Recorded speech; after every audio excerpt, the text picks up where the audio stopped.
Kalmykia for me is the feelings of the wind on your skin in a deserted steppe.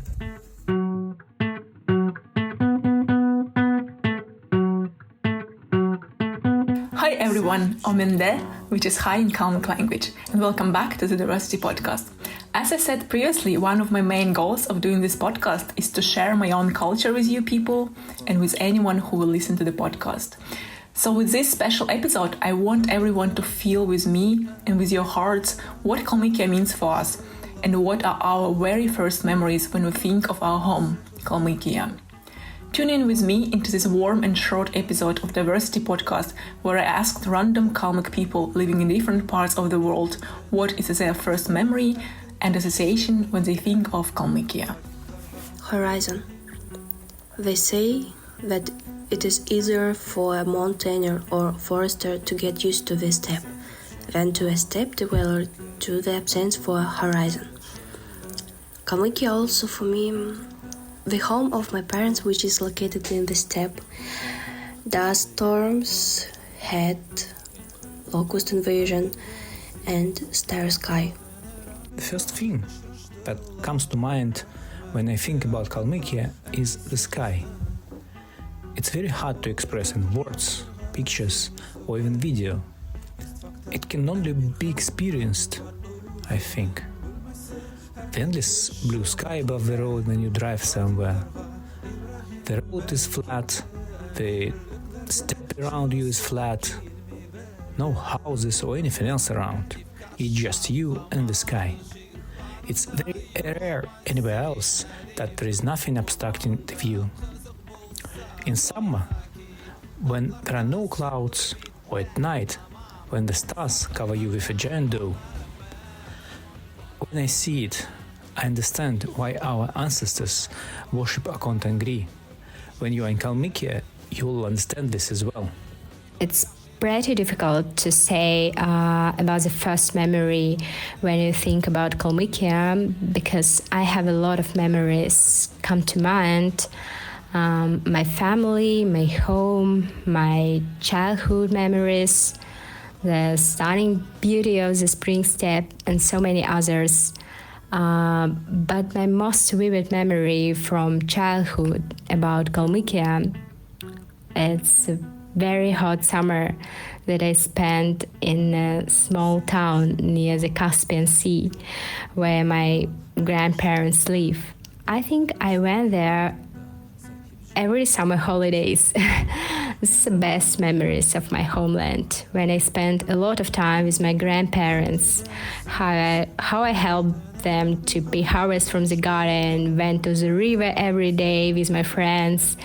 It was kind of tradition, I think. When I think of Kalmykia, I think of, first of all, steppe, of relatives, of comfort of being in non-racist surroundings, yellow, red, burgundy, Buddhist colors, sun, Totobichik and Halmyk, our national language, golden and silver coins, traditions, of praise of stuffy kitchen with misty windows where my mother prepares a national steaming hot meat at 50 plus Celsius degrees right outside.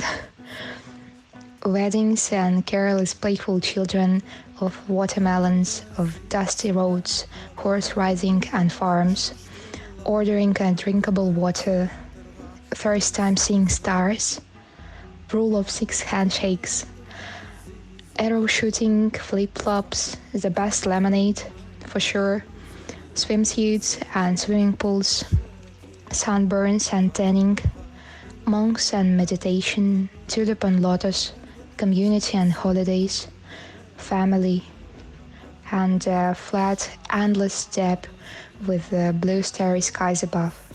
My first memory, or the first feeling I feel thinking about Kalmykia, is hard to put in a single word. I'll try in a few.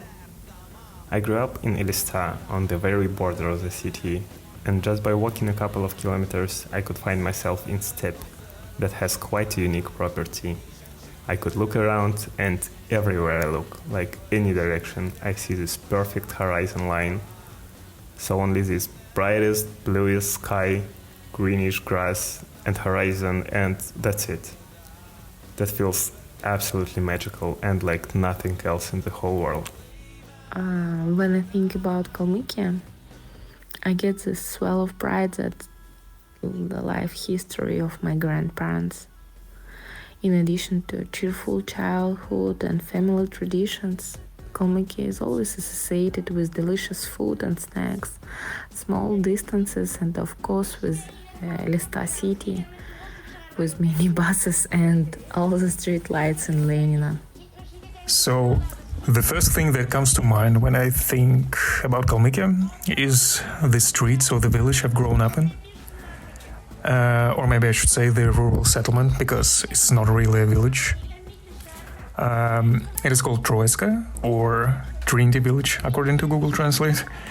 It's not very far away from Elista, and the Elista is, of course, the capital city of Kalmyk Republic.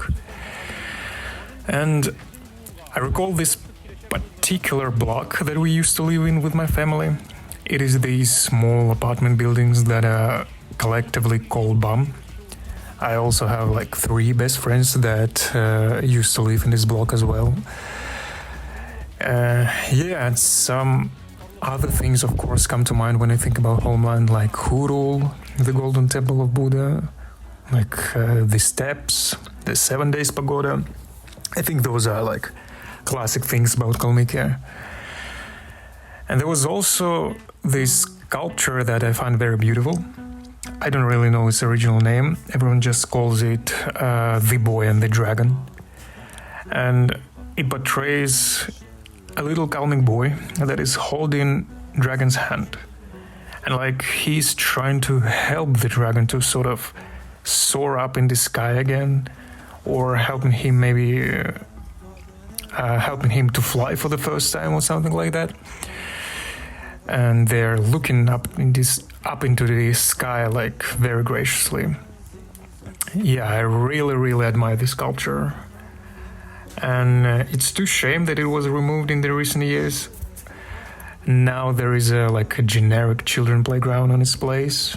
I mean, nothing against children playgrounds, I guess. I think I just wish that the Boy and the Dragon could stay for a little longer for us. So yeah, I guess those are the things that come to mind when I think about Kalmykia. My first association about Kalmykia is my great-grandmother on my father's side, also my countryside where I was born. It's called Cherished. When I remember my great-grandmother, I feel warm and peaceful, like in my childhood when she was alive. I think because I could talk in my native language just with her when I was a kid.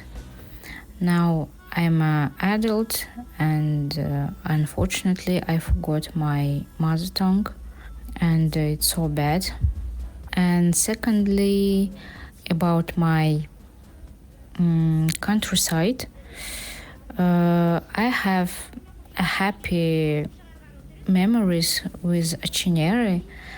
2 reasons why Republic of Kalmykia associated with my great-grandmother and my countryside. The first association is the nature and the landscape itself, as there is a beautiful Kalmyk steppe, which is even more beautiful in spring, around April, May, when tulips are blossoming. And another one is Elista, which is the capital of Kalmykia and a city of my childhood. That is why for me it will be always the most beautiful city in the world. And the main beauty of Elista is, of course, our Buddhist temple called the Golden Temple of Buddha Shakyamuni, and which is the biggest Buddhist temple in Europe. And that is a place which I truly love and which is always a must-visit place for me when I'm in Elista. etc.